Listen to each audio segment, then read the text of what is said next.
The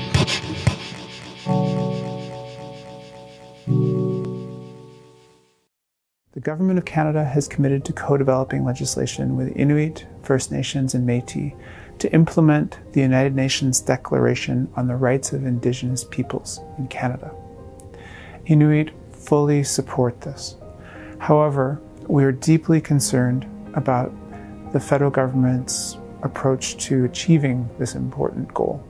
The Declaration affirms the individual and collective rights of Indigenous peoples worldwide. It has two main goals: to prevent the types of human rights abuses our people have experienced in the past from ever being repeated, and to systematically implement our existing rights in nation-states. The government intends to use Bill C-262, which died on the order paper in 2019, as the basis for the new bill. But Bill C-262 is flawed. It lacks an independent enforcement mechanism. This means that the rights affirmed by the UN Declaration would lack the force of law.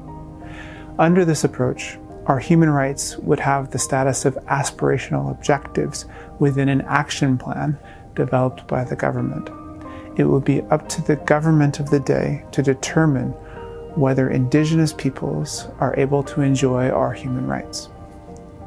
Canadians have seen what such a bill would look like in action. British Columbia passed its own Declaration on the Rights of Indigenous Peoples Act in 2019. It is nearly identical to Bill C-262. In that province, the government and members of the Wet'suwet'en First Nation have each applied profoundly different interpretations of the government's human rights obligations. What we have seen is that monitoring and reporting on their own conduct is another way for governments to ignore their human rights obligations.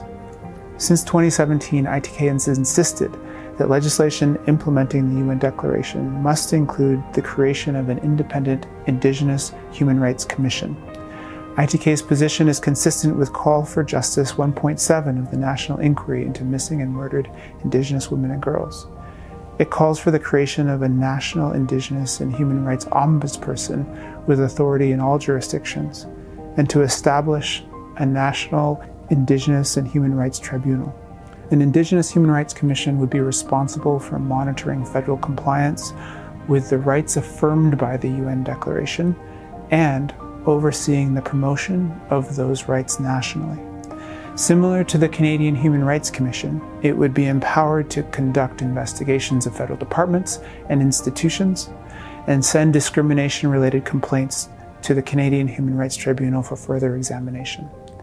Share this video, talk with your leaders, email your MPs, and ask that federal legislation to implement the UN Declaration be meaningfully co-developed with Indigenous peoples and include measures to create an Indigenous Human Rights Commission. Nakamik.